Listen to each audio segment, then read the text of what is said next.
Caso Robinho, STF valida a decisão do STJ e permite a continuidade de sua prisão. Ou seja, Robinho permanece preso porque, segundo o STF, a decisão do STJ está correta. Esse é o objeto do vídeo de hoje. Aqui é o professor Alenhô. Para quem não me conhece, eu sou o defensor público do estado de Goiás, sou coordenador da área de defensorias do Estratégia Carreira Jurídica e professor de Direito Penal. Deixa aqui o seu like no nosso vídeo, se inscreva no nosso canal e deixe a sua mensagem aqui embaixo no chat para interagir conosco, porque teremos o maior prazer em te responder. É isso aí, gente. Hoje vamos falar um pouquinho sobre a contextualização dos fatos, o que aconteceu de fato, o que foi levado ao STJ pelos instrumentos defensivos ali ajuizados pela defesa do jogador Robinho e o que o STF decidiu na sequência para validar a referida prisão. Então venham comigo,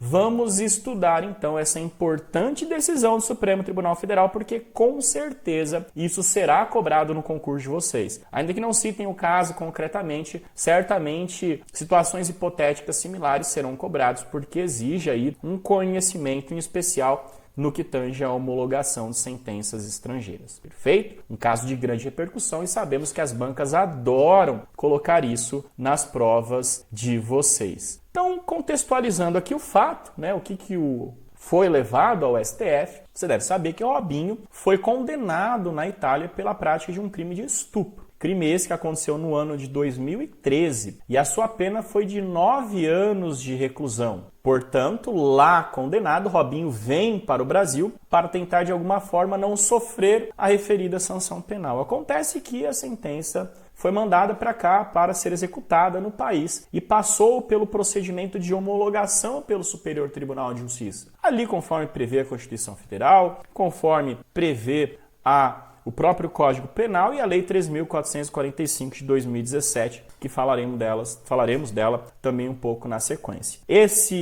Essa decisão condenatória, ela foi definitivamente não, porque ainda cabe recurso. Cabia pelo menos na época da interposição do habeas corpus. Ela foi homologada pelo Superior Tribunal de Justiça em março desse ano de 2024 e, além disso, permitiu-se o cumprimento da pena, ou seja, permitiu-se desde já a prisão do jogador Robinho, que estava aqui no país, e assim aconteceu, assim ele foi preso e, como sabemos, ele está preso até a data de hoje, pelo menos até a data da gravação deste vídeo. Contra essa decisão e resignada, a defesa impetra 2 habeas corpus, o habeas corpus 239.162 e 239.238 perante o Supremo Tribunal Federal. E aí que vem esse acórdão, essa decisão proferida no último dia 26 de novembro. O que foi levado pela defesa? Primeiro ponto. A defesa alega que a decisão da STJ ainda cabia dela outras medidas, outros remédios jurídicos, porque a própria homologação sequer tinha chegado para se discutir novamente o mérito perante o Supremo Tribunal Federal, por exemplo, por meio de um recurso extraordinário. Razão pela qual esse cumprimento de pena não poderia estar acontecendo, porque deveria ter havido o trânsito em julgado desta homologação do Superior Tribunal de Justiça, não sendo possível, portanto, e nem válida essa determinação de imediato cumprimento da pena. Ou seja, sustentou-se ali a presunção de inocência a favor do Robinho, na medida em que outras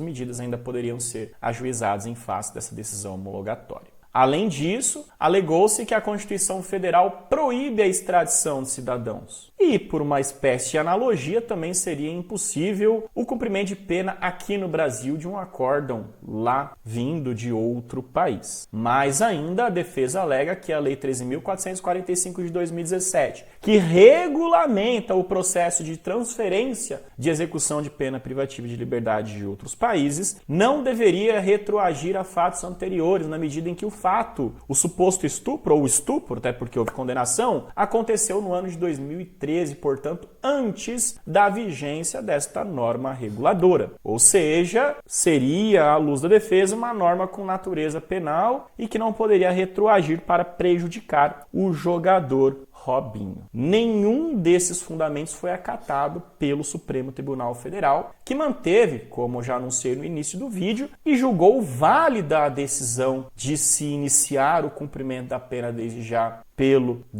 proferida pelo Superior Tribunal de Justiça. Primeiro, todos os requisitos para a homologação da sentença estrangeira foram cumpridos, tanto é que a sentença foi homologada e mais. Já houve o trânsito em julgado do mérito da condenação lá no país de origem, ou seja, na Itália, de modo que não há que se falar em presunção da inocência, porque apenas a homologação é que foi realizada aqui perante o Superior Tribunal de Justiça. Trata-se, portanto, de uma sentença penal condenatória de fato transitada em julgado. Sabemos, que o Superior Tribunal Federal tem um posicionamento bastante consolidado, no sentido de que, de fato, somente a pessoa pode ser presa e iniciar o cumprimento da pena após o trânsito em julgado de sentença penal condenatória, ressalvadas as hipóteses de prisões preventivas, medidas acautelatórias de natureza pessoal, o que não é o caso, na medida em que se quer apenas o cumprimento da pena. Mas é uma pena oriunda de um processo que teve o seu procedimento regular, válido, concluído e transitado. E mais do que isso, transitado já lá atrás, no ano de 2022. Sobre a questão da extradição e feito esse paralelo que a defesa fez com a transferência da execução, o Supremo Tribunal Federal ressaltou que os acordos internacionais permitem esse tipo de tratativa, ou seja, essa transferência de execução e esse cumprimento de pena em países diversos. A própria Constituição Federal permite, o próprio Código Penal permite, e isso não se confunde com extradição. Ele veio para o Brasil porque quis, ele tinha uma pena para cumprir e essa pena apenas está sendo transferida. Não há que se falar em extradição, ninguém foi forçado a ser levado de um país para outro, ou daqui para a Itália para cumprir a pena lá, ou de lá para cá para cumprir a pena aqui. Não há, portanto, confusão entre esses institutos e não está certa, correta a tese defensiva. Mais do que isso, no processo originário foi respeitado o contraditório e a ampla defesa, garantindo-lhe ali todos os direitos consectários da defesa, não havendo nenhuma irregularidade, nenhuma ilegalidade, reforça-se na sentença homologatória. E por fim, o ponto que eu considero mais delicado, digamos assim, nessas fundamentações, é a retroatividade da Lei 13.445 de 2017, que, segundo o Supremo Tribunal Federal, pode sim haver porque não se trata de uma norma penal. Nesse ponto está certo, normas não penais retroagem, têm aplicabilidade imediata. No ponto material, eu tenho as minhas dúvidas, por mais que eu entenda que sim, independentemente desta lei retroagir ou não, há aplicabilidade na norma, ou melhor, há a possibilidade da execução da pena aqui na medida em que a própria Constituição e o próprio Código Penal já permitiam homologações em sentenças condenatórias estrangeiras. A grande dúvida que surge aqui nesse ponto, para mim, Alan, professor, é que se trata de uma certa forma de transferência e de viabilização de cumprimento de pena, interferindo no direito de punir do Estado, ainda que seja de outro, não é verdade? Razão pela qual, no meu ponto de vista, a Lei 13.445, no ponto em que trata das questões penais, das questões de execução de pena, ela sim seria uma norma híbrida, como nós temos em diversos pontos do Código de Processo Penal. Eu entendo apenas que a execução pode acontecer não pela aplicabilidade da 13.445, mas pela previsão constitucional de competência do Superior Tribunal de Justiça de homologação de sentença penal estrangeira e também do próprio Código Penal, que já sim o permite, com inclusive previsão expressa ali na sua parte geral, se não me fala no artigo 9º ou no artigo 10º do Código. Ok? Ou seja, STF mantém a homologação da STJ, inclusive com o início já do cumprimento da pena, por consequência mantendo a prisão do jogador Robinho. O voto vem de Fux e ficaram vencidos apenas os ministros Gilmar Mendes e Dias Toffoli. É isso. Considero de suma importância você estudar e você compreender um pouquinho esses fundamentos que nós trouxemos aqui, porque como eu mencionei no início do vídeo, isso certamente será cobrado na prova de vocês. Há aqui muitas teses bastante interessantes de serem discutidas, principalmente nesse ponto da retroatividade da Lei 13.445. Espero que eu tenha te ajudado nesse vídeo, espero que eu salve você aí de algumas questões na sua prova do seu concurso jurídico. Deixa o like no nosso vídeo, se inscreva no nosso canal, deixe seu comentário e favorite aqui o vídeo para você assistir depois quando quiser estudar essa referida temática. Perfeito? Deixo aqui o meu abraço, se quiser ali me seguir nas redes sociais, meu Instagram é @alanmjoos,